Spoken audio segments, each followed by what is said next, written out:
She didn't hear the door click shut. Or maybe she did and just assumed it was the wind again like she always did. Either way, by the time Erin rolled over and reached for me, the bed was cold. The coffee cup I left behind was still steaming. Her favorite mug, the one that said "World's Okayest Wife," sat across from it, clean and empty. I always poured hers second. This time I didn't pour it at all. I left the thermostat on 72, just the way she liked it. Took the trash out one last time. Lined up the keys on the granite island with a precision I hadn't applied to anything in years.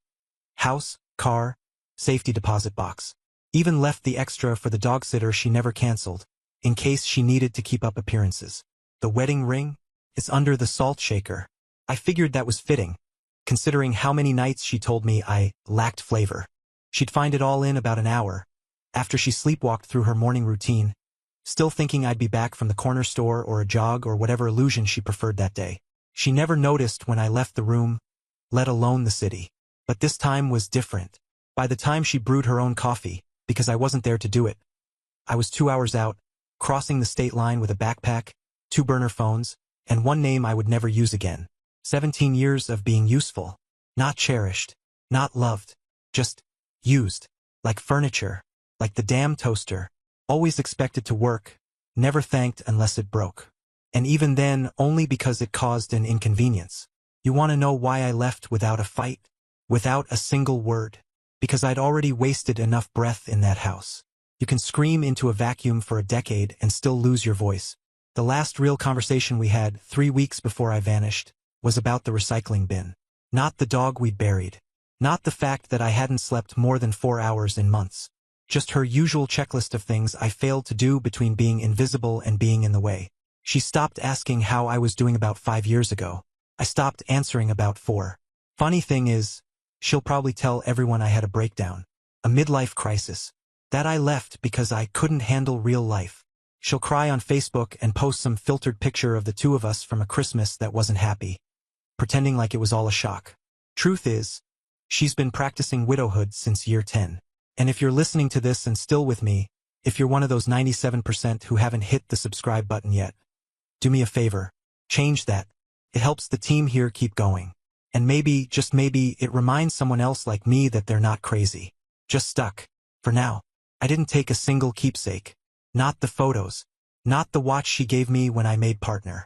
Not even the old leather-bound journal where I used to write down the stuff I couldn't say out loud. I'd already memorized the things that mattered. The rest?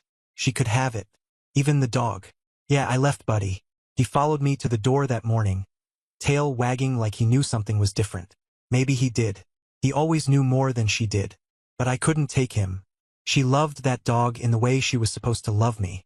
And I figured he'd be the one familiar heartbeat left in that house when she realized what she'd done. I didn't cry. That part always surprises people when I tell them. They expect tears, rage, a big dramatic storming out. But silence is more terrifying than shouting. Silence leaves room for the questions you can't answer. What did I do? Was it something I said? How long had he been planning this? Let her ask. Let her rot in it. Because by the time the sun touched our porch, I wasn't her husband anymore. I wasn't anyone's. I was just a man with a full tank of gas and no destination. And for the first time in 17 years, that was enough. The GPS cut out somewhere past mile marker 223. No reception. No Wi-Fi. Just the dull stretch of desert highway and a sunburnt horizon that didn't care who I used to be. Perfect.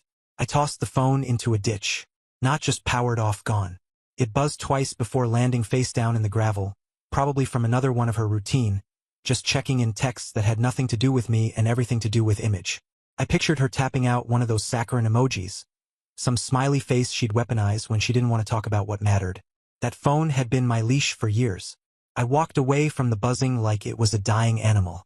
An hour later, I pulled into a roadside storage facility with more dust than customers. The guy behind the counter had a limp and a voice that sounded like he'd been yelling at God for 50 years. "Monthly or annual?" he asked, not looking up. "Monthly," I said, under the name Rick Delaney. Rick Delaney. That was the first name that came to mind. A guy I barely remembered from a high school shop class. Quiet, forgettable, vanished before junior year. Fitting. He slid me a clipboard. Unit 12B. Don't leave anything alive in there. 12B swallowed the last boxes I would ever carry from my old life. Essentials only, old tools, spare clothes, 2 thick envelopes of cash I'd saved over the past year without her noticing. She thought I was trying to fix the furnace when I was learning how to disappear. Turns out, YouTube teaches you more than how to fix a leaky faucet. I kept 1 box on the passenger seat. The black one with the lid reinforced in duct tape. Inside it, passports, burner IDs, licenses printed on real plastic. My handwriting practice sheets, dozens of them. Muscle memory takes time to lie well. The envelope marked Coyote had the address of the motel I'd scoped 6 months earlier. I'd reserved it under a fake email address using a prepaid card bought with cash. The woman at the front desk was younger than I expected. Probably late 20s. No ring. Didn't ask for mine. "How long you staying?" she asked, not judging but close. "Month. Maybe 2. She handed me the key card like she didn't care if I ever checked out. Room 6. End of the hall. No shared walls. No questions. I liked her already. Inside, the air conditioner wheezed like it hadn't been loved in decades. The wallpaper was stained at the corners, and the TV remote had duct tape instead of a battery cover. But it was quiet. Nobody called my name. Nobody expected coffee. Nobody asked if I'd filed the tax receipts from the joint account yet. I sat on the edge of the bed and just breathed. Not that nervous, shallow panic breath. Real breath. That low, full one you only take when no one's in the room with you and you don't have to pretend. That motel mattress felt like freedom, sagging springs and all. By nightfall, I had new clothes from a thrift store, a burner phone I bought 2 towns over, and the beginnings of a beard I wasn't going to shave off anytime soon. I watched the news on low volume. Not a word about me. That's the beautiful thing about being a nobody. You don't make headlines when you vanish. You just become one of those casual stories people tell over beers. Remember Dan? Wonder what happened to him. No, you don't. You don't wonder. You moved on before I even closed the front door. I practiced signing Rick Delaney 10 more times that night. Wrote it on scrap paper. Then in a notepad. Then on the DMV application I printed from the library next door. With the right cash and the right office, it's amazing how little they care who you say you are. I memorized my new birthday, July 18th, 1977. A year younger than my real one. Just enough to make me less searchable. I learned the zip code by heart. Made up a mother's maiden name. Invented a place I was from that nobody visited. Rick Delaney was born that night. The next morning, I shaved my head, bought new boots, and burned what was left of my old wallet in the motel trash can. I watched the last embers die out around 3 a.m. Arms crossed, window cracked open, ash floating like snow onto the desert floor. That was the first night I slept more than 6 hours in 10 years. Erin didn't panic at first. That's the thing. She woke up late, past 7:30, which annoyed her more than anything. No smell of coffee, no clink of the spoon in the ceramic mug, no quiet footsteps circling the kitchen like clockwork. Just stillness. She patted down the hall, yawning. Daniel. Nothing. She didn't think much of it. Maybe he went for one of his morning walks. Or maybe the grocery store. That's what she told herself as she opened the fridge, annoyed to find no creamer. Again. It wasn't until she opened the cabinet and saw only 1 mug missing, hers still spotless and untouched, that something inside her paused. Not enough for alarm. Just a hiccup of confusion. She reached for her phone. No text. No missed calls.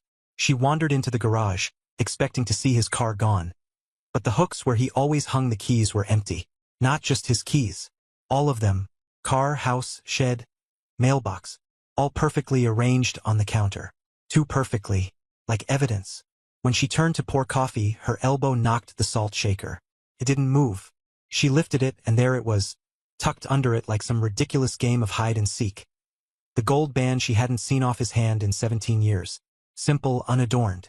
He never liked flashy things. Not like her. Now the breath caught in her throat. She walked back to the bedroom, opened the closet, and froze. Empty hangers. Not all of them, but enough to leave a void. The absence was louder than any scream. No travel bag. No laptop. No sneakers. Even the old flannel she hated. That stupid worn-out thing he wore when he was feeling low. Gone. Vanished like the man who used to wear it. Okay? She muttered to herself, blinking hard. Okay. She called his cell. Straight to voicemail. Not even a ring. That little mechanical female voice repeated. The number you are trying to reach like a taunt. By noon, she called his office. A receptionist answered. "Oh, hey, Mrs. Fairbanks. Daniel didn't come in today, but I figured he was just taking his personal time." "Personal time? I didn't know he had any scheduled," Aaron said. "Well, he filed it 3 weeks ago. Said he might extend it." She didn't remember that. She would have remembered that. The receptionist continued. "Said to redirect everything to Troy while he's out." "Did something happen?" "No," Aaron said. "No, it's fine. Thanks." She hung up. It wasn't fine. That night, she drank half a bottle of red and texted him a dozen times. All left unread. She tried calling again. Still voicemail. Then she checked the credit card statements. Nothing since yesterday. Gas station charge. Rural highway. That's when the crack widened. On the second morning, she didn't get dressed. Sat on the couch in her robe, scrolling through his social media like a detective looking for a suicide note. But there was nothing. No cryptic quotes. No starting over status. He never posted much. That had always annoyed her. Now it terrified her.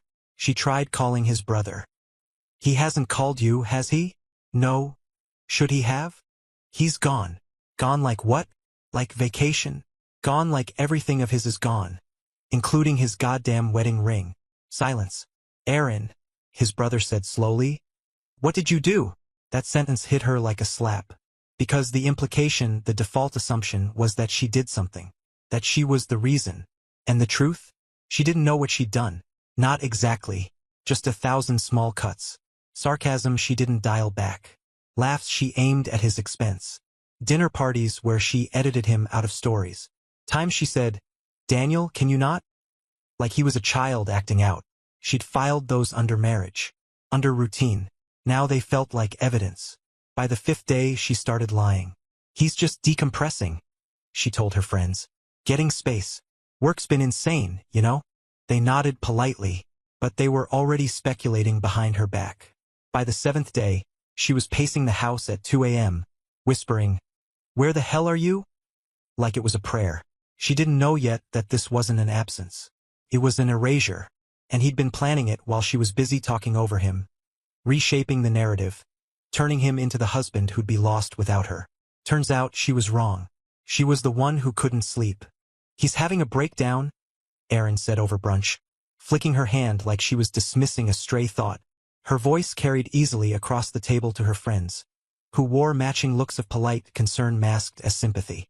"You know how Daniel gets when he doesn't feel appreciated." The last word had an acidic tilt to it, like it was meant for someone else entirely. There were 4 of them: Jocelyn, Claire, Bridget, and Lisa. All aging well, all seasoned in suburban survival tactics. Pilates, Sauvignon Blanc, selective vulnerability. "He's probably camping somewhere," Aaron added, stabbing her avocado toast. "You know, communing with his feelings." Jocelyn gave a tight smile. "That doesn't sound like Dan, though." "No offense," Claire chimed in. "But wasn't he the spreadsheet type? Camping feels." "Not him." Aaron leaned back, eyes scanning the patio like she'd suddenly become bored. "Well, maybe that's the problem.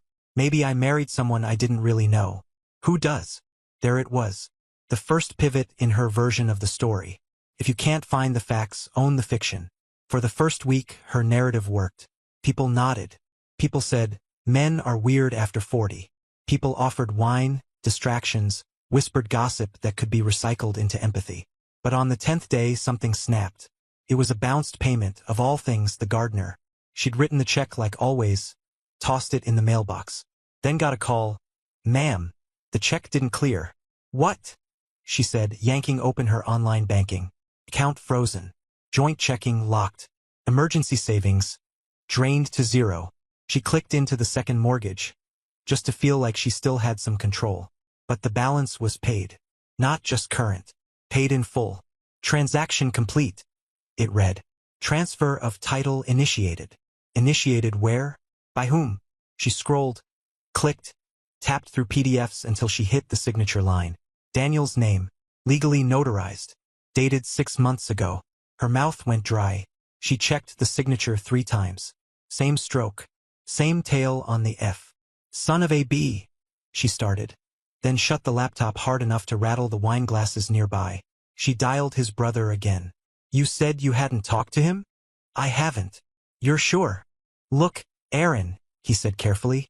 Why would he call me before you? That one stung. He did something with the mortgage. The money's gone. All of it. Sounds like he planned this. Don't be ridiculous. There was a pause. Is it ridiculous? He asked quietly. Because it sounds like you weren't paying attention. She hung up. The next day she hired someone. Not a cheap PI from the yellow pages. A specialist. Digital footprint tracing. Facial tracking from public cameras. Travel patterns, tax filings, identity inconsistencies. She used a burner to make the call. The man on the other end was calm. Methodical. Do you suspect fraud? He asked. I suspect something, she said. My husband vanished. I think he's hiding under a different name. Has he done this before? No.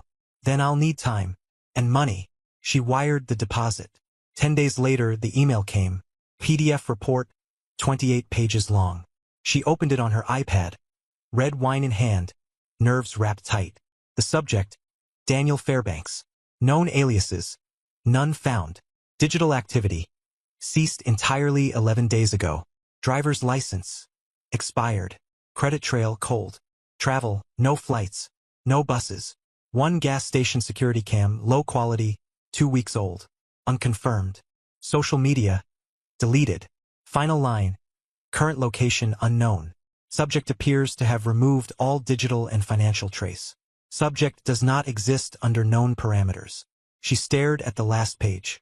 The investigator had circled a quote in bold. Whoever this man was, he prepared. This wasn't impulse. It was erasure. Her fingers trembled. For the first time, the word gone didn't mean lost. It meant deliberate. The next morning, she went to the closet to grab her coat. And that's when she noticed. Her old photo albums were gone. The ones from their first years together. Their trip to Bar Harbor. The cabin in Vermont. His parents' anniversary party. All of them missing. She hadn't even realized it until that moment. It wasn't just that he left. It was that he left her with nothing of him to hold on to. Not even the lie she'd rehearsed to keep herself comfortable. The diagnostics shop sat on the edge of nowhere, sandwiched between a defunct feed store and a billboard for a law firm 3 counties over. The paint was peeling, the neon open sign flickered like a bad heartbeat, and the lot was usually scattered with sun-bleached pickups and dust-splattered SUVs waiting for someone to give a damn. It was perfect. I'd found it through a flyer thumbtacked to the wall of the motel's laundry room. Hiring, diagnostics tech cash. No BS. No name, no number, just an address. Exactly the kind of place where a man named Rick Delaney might belong. The owner, Gus, was pushing 70 and looked it. Thick glasses, nicotine-stained fingers, an oxygen tank he never actually used. First thing he said to me wasn't hello. It was, you any good at not screwing things up? I nodded. Quiet. Good with numbers. Clean record. He grunted, waved me in. That was the interview. For the first 3 months, I said almost nothing outside of yes, no, and need the 9mm socket. I kept my head down, memorized the flow of the place, who came in late, who tried to haggle, which suppliers lied about turnaround times. I found the leak in their invoicing software. Patched it. Didn't say a word.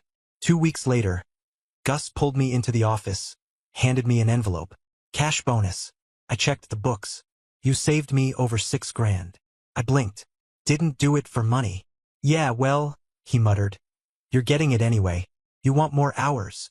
Sure. That was the beginning. I started coming in early, reorganizing inventory, logging every damn bolt into a system that had never existed before. I optimized supply orders so we stopped hemorrhaging on express fees. Created a rotation schedule so we weren't burning through man-hours on idle diagnostics. I wasn't trying to impress anyone. I just needed to work. Needed to be invisible in motion. The customers liked me because I didn't try to charm them. Just told the truth. You're 2 weeks from a total transmission failure. Whoever did your last oil change used the wrong damn filter. Your check engine light's not broken. You are. Word got around. People liked the guy who didn't talk unless it mattered. Rick's sharp, they'd say. Quiet, but sharp. I let the name grow roots. By the 2nd year, I was the one training new hires. Gus started leaving for half-days, then full days. One morning, he wheezed out a cough and said, You ever thought about running a place like this? Sure, I said. Thought about it. Thinking's one thing. Doing's another. I can do. He studied me. You got cash. I nodded. Clean, legitimate, and in hand. He smiled for the first time since I met him. We'll talk next month. The offer came in July. He was tired, he said. Wanted to go fishing more. See his grandkids. I ain't dead yet, he joked. But I'm tired of waiting to be. I bought in for 40% upfront. All cash. No financing. No banks. That raised his eyebrow, but he didn't ask questions. He didn't want to know where a man like me got that kind of money. I could have told him the truth, that I'd been quietly liquidating our old brokerage account in micro-withdrawals for 9 months before I left. That Erin never noticed the missing funds because she never looked at the statements, just the balances. That the money wasn't hers anymore, morally or legally. But I didn't say any of that. I just said, "You got a pen?" By the end of the summer, I had keys to the building, the alarm codes, and the respect of every grease-covered kid on the floor. I didn't ask for loyalty. I earned it. You show up every day. You tell the truth. You don't screw people over. Simple rules. One client, a woman in her 60s with a car that barely held together, said to me, "You're not like the others. You look like you've lived 100 lives. And none of them were easy." I smiled and said, "Guess I'm on number 101. She nodded like she understood, even if she didn't. I kept a small apartment above the shop, bare bones, clean. Mattress on the floor. One plate, one mug, one cast-iron skillet. No pictures. No clocks. No past. Some nights I'd sit on the roof, sipping gas station coffee, staring out at the desert stretching like a graveyard of unfinished thoughts. I didn't miss her. That would imply there was something real to miss. What I missed was the idea of being seen. But that need? It faded with every oil change and brake job and diagnostic scan I ran on strangers who just wanted honesty. Rick Delaney wasn't a disguise anymore. He was who I became when no one was watching. And when you live in the undercurrent long enough, eventually, you realize you're the one pulling the tide. It was a meaningless comment. A throwaway line at a 4th of July barbecue nearly a decade ago, half-laughed over beers and fireworks while the guys debated retirement dreams. "If I ever disappear," Daniel had said, flipping a burger, "it'll be west of the river. Big sky, no questions, no noise." He'd said it to an old friend, Pete something, one of those half-present men Erin always called Daniel's human furniture. But Pete remembered. That's the thing about overlooked people. They listen better than the ones who talk. The investigator. His name was Landon, lean, dull-eyed, methodical, had chased dead leads for 6 weeks. Burner phone dead ends. Surveillance gaps. Property checks under the name Daniel Fairbanks. Nothing. But when he started digging into social circles, scanning old texts, backgrounding known associates, Pete's name popped up. And Pete, for all his aloofness, picked up when Landon called. He said, "What? West of the river. Big sky. No noise. That mean anything?" Pete was quiet. Then, yeah, it means he was serious. Erin clutched the armrest of her leather sectional when Landon relayed it. "There's a band of counties near the Western River region, largely rural, light enforcement, lots of cash businesses. Perfect place to hide. I'll compile a target map. And if he's changed his name? He probably has. But habits are hard to erase. Skills too. I'll search for anything in diagnostics, engineering, logistics, the kinds of roles he would have gravitated toward." Erin didn't sleep that night. She sat at the kitchen island, staring at the empty chair across from her. The one he always sat in, quietly stirring his coffee with that little clink-click pattern. She couldn't stop hearing it now. Couldn't scrub it from her memory, like a melody stuck on loop. The map arrived 3 days later. Red circles. 5 towns. All straddling the desert line. 2 had local auto shops. 1 had a diagnostic center with a recent transfer of partial ownership. Paid in cash. Bingo. She booked a rental. Told no one. Wrote a note to her assistant at the firm. Taking 2 personal days. Unplugging. The kind of note she used to scoff at from other women. Now it was her lifeline. She drove alone. 6 hours. No music. Just road noise and a voice in her head, replaying every instance she talked over him. Every time she told someone at a dinner party that Daniel wasn't much for conversation. As if that was endearing. As if making him invisible was part of the marital joke. The town wasn't even on most GPS apps. Just a post office, a pharmacy, a diner with a flickering sign that said, "Pat's Eats." And next to it, a squat gray building with a cracked concrete lot and a sign that read, "Delaney Auto Diagnostics." Her heart dropped. She didn't park right away. Drove past twice, just circling, trying to breathe. The third time around, she parked across the street. Her hands were ice cold, trembling as she gripped the steering wheel. Through the dusty glass, she saw him. It wasn't the hair, shaved now, or the frame, leaner and more worn. It wasn't even the clothes, the grease-smudged work shirt that read Rick. It was the posture. That particular way he leaned forward as he explained something to the kid beside him. Calm, unhurried, like the world slowed down around him when he had a job to do.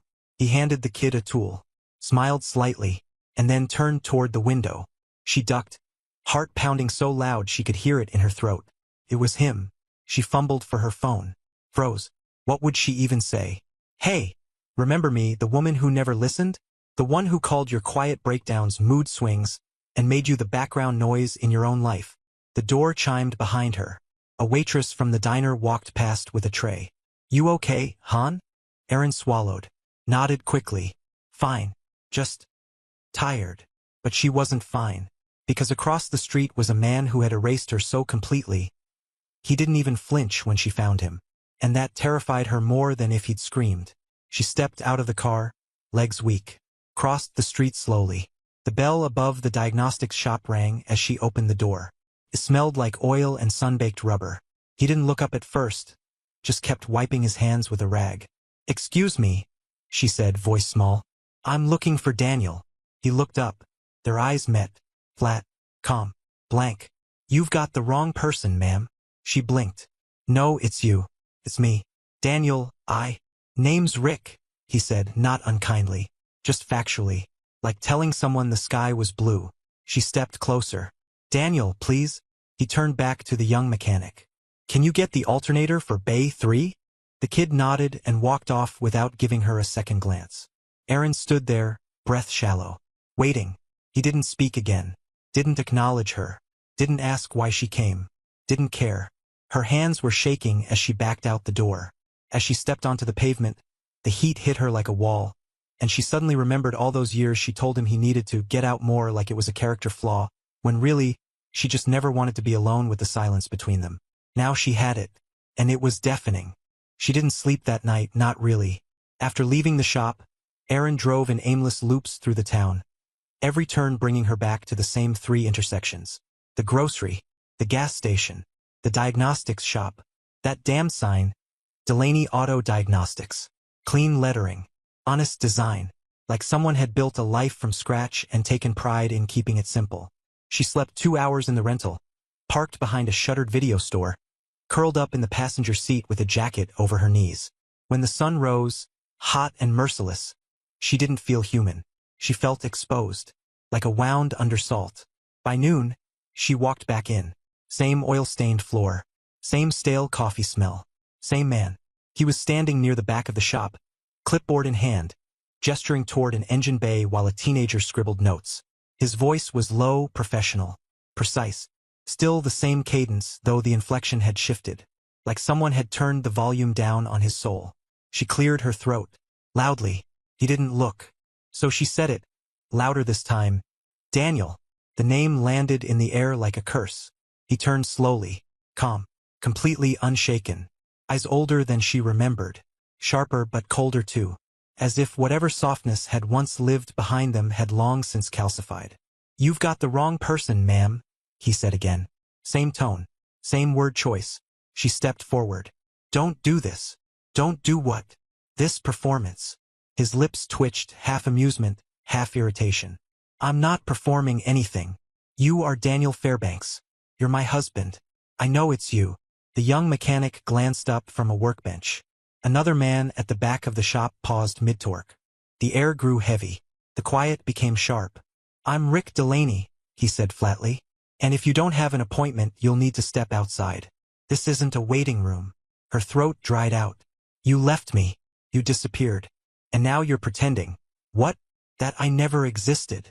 He tilted his head, wiped his hands slowly on a red shop towel, then folded it and set it down with surgical precision. I'm not pretending anything, he said. You're the one inserting yourself into someone else's life. Tears threatened to crawl up her throat, but she swallowed them back. She had no idea how to argue with a man who had already erased her. How do you demand recognition from someone who has completely rewritten their memory? She looked around the shop, at the confused faces, at the boy who now studied her like she was the strange one. She lowered her voice. You planned this. He didn't flinch. I prepared. There's a difference. She blinked. I don't even know who you are anymore. That's the point. Something snapped inside her. I gave you my life. No, he said, his voice calm as glass. You borrowed mine, then called it yours. She stepped back like she'd been slapped. He turned away, not abruptly, just like she didn't matter, like her presence wasn't even worth reacting to. She stood there, wobbling on heels she shouldn't have worn in this heat, drowning in silence. Then she backed toward the door, stunned, reaching for the handle like someone grasping at the end of a dream. The bell rang as she opened it. Have a good day, he called over his shoulder. Not a sneer, not a jab, just indifference. She stumbled into the sunlight, blinded by it, bent over and braced herself on her knees. The heat surged up from the asphalt. Her breath came in short, ragged bursts, like she'd just run a mile she didn't remember starting. Couple passed by, squinting. The woman whispered something, and they crossed the street to avoid her. She turned back to look through the glass. He was gone from view. Back to work, probably. Back to the life he built. A life that had no room for her. No trace of who they once were. No evidence she ever touched him or mattered. She sat in the car for over an hour, too stunned to drive. Her hands shook on the wheel, but it wasn't the fear that got her. It was the realization that this wasn't an act. This wasn't a punishment. It was a conclusion. And the face she'd looked into for 17 years, the man she used to know, used to mock, used to silence, was gone.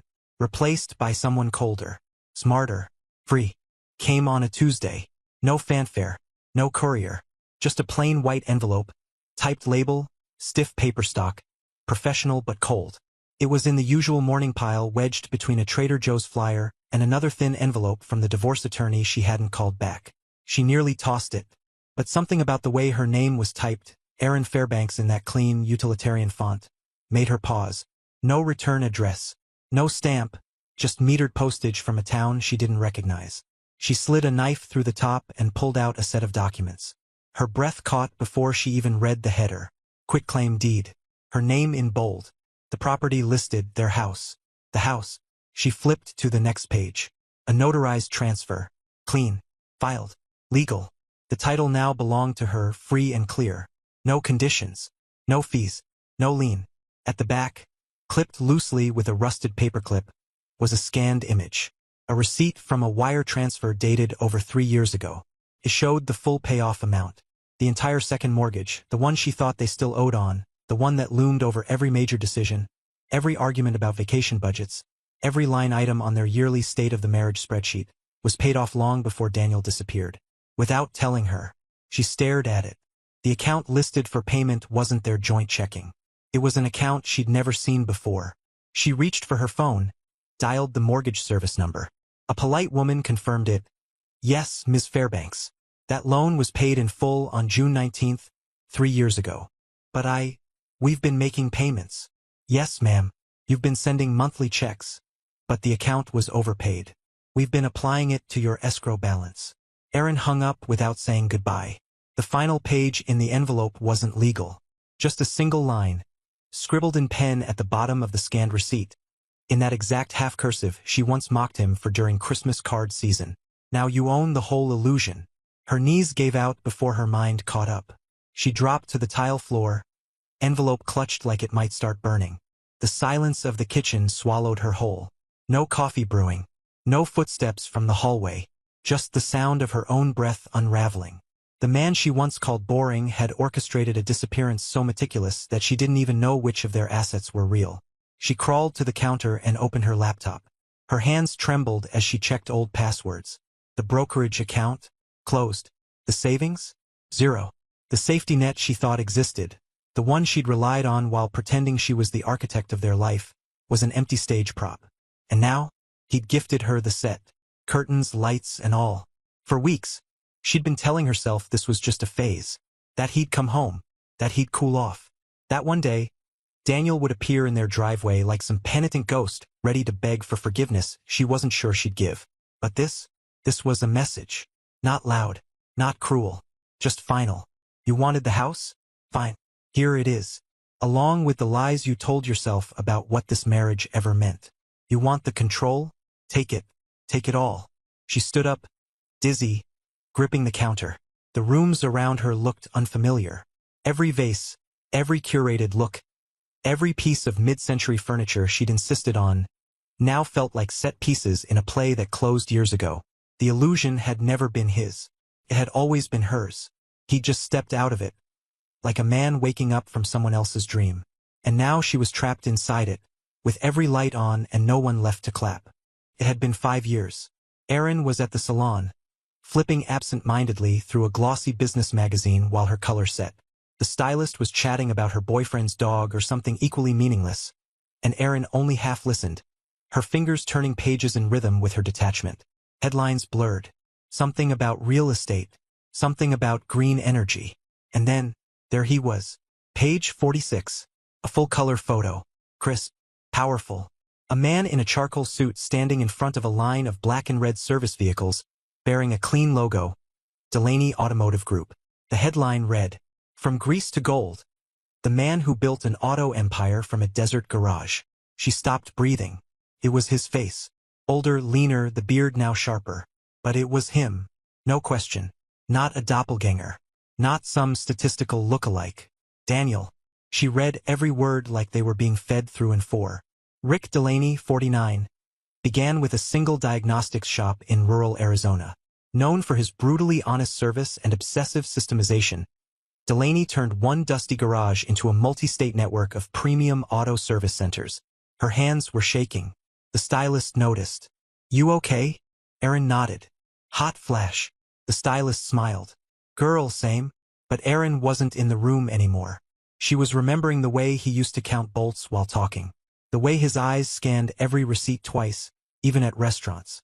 The way he silently loaded the dishwasher with the precision of a man who couldn't tolerate randomness. All those traits she once criticized were now being praised in print. Branded. Admired. He'd used them, and turned them into something she could never touch. A quick Google search confirmed it. Rick Delaney, keynote speaker, Western Industrial Conference, Santa Clara.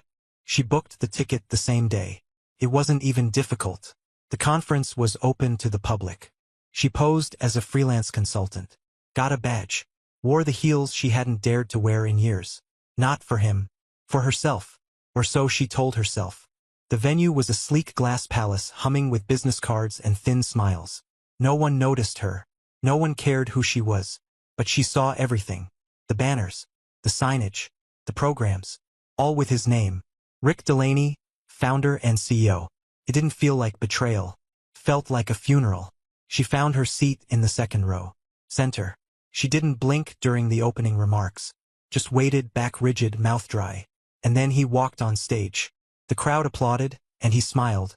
But only slightly. Like a man who didn't need applause but respected the ritual. His presence filled the room without trying. She was struck by how little he needed her recognition. He clicked his remote. Spoke in measured tones. Showed slides of growth charts, team photos, blueprints of expansion hubs. People nodded. Jotted notes. She didn't. She just stared. She could have called his name right then. Could have stood up and yelled, "You left me." Could have demanded answers in front of 1,000 professionals. But she didn't. Because he wasn't pretending anymore. This wasn't a mask.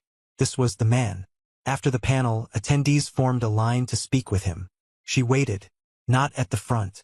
Not at the back. Just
enough to be missed if she changed her mind.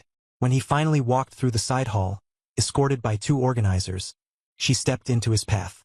The lighting was dim. The carpet muffled her steps. He was 6 feet away when she whispered it. "Daniel." He stopped, turned. I scanned her face. No panic, no surprise, just polite attention, like she was another potential investor or journalist. "Yes." That voice. "It's me," she said. "Aaron." He blinked once, tilted his head slightly. Then came the smile. Small, measured. "Ah." A pause. "You look well," he said. That was it. Not "how have you been?" Not "why are you here?" Not "I'm sorry." Just "you look well." As if they were nothing more than old high school classmates bumping into each other at a grocery store. She opened her mouth to say something else, but he was already moving again, nodding to the man at his side. "Schedule's tight," he murmured. "Let's keep it moving." And just like that, he disappeared into the crowd. Not a ghost. A man with purpose. And she was left standing in the glow of his success, surrounded by strangers clapping for a life that used to be hers. Until it wasn't. She didn't plan to follow him. She hadn't even meant to stay past the panel. But when the hallway doors swung shut behind him, her body moved before her mind caught up. She weaved through the crowd like someone chasing a departing train, the echo of his voice still fresh in her ears. Not the words, but the tone. Calm, final, like he had already said goodbye before he ever left. She found him near the loading dock exit, just beyond the stage's rear access. He was alone, just for a moment, sipping water and scrolling his phone. The handlers had peeled off to deal with press. It was the first moment of silence she'd had with him in 5 years. "Daniel." He looked up slowly.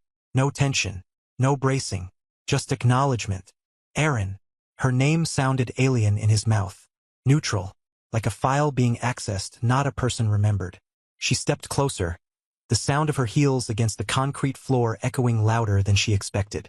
"I need to ask you something, and I deserve an answer." He put his phone in his pocket. No eye roll, no sigh, just the kind of patience she used to wish for. The kind he used to give her before she taught him that silence was safer. "Why?" she asked, her voice cracking at the edges.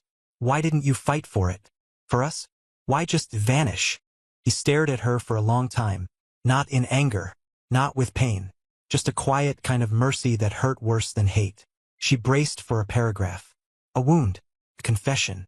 Instead, he gave her a single sentence. "Because I was never part of your story," he said. "I was just the furniture." And then he turned, walked off with the same steady rhythm she remembered from every morning he used to leave for work. Except now, every step sounded like closure. A door swung open at the end of the corridor and swallowed him whole. Beyond it, applause erupted again. A voice over the speaker announced, "Rick Delaney, keynote speaker and founder of Delaney Automotive Group." The crowd roared. People clapped. Cameras flashed.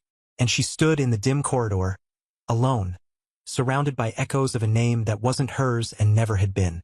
No one noticed her leave. No one asked her name. And he never once looked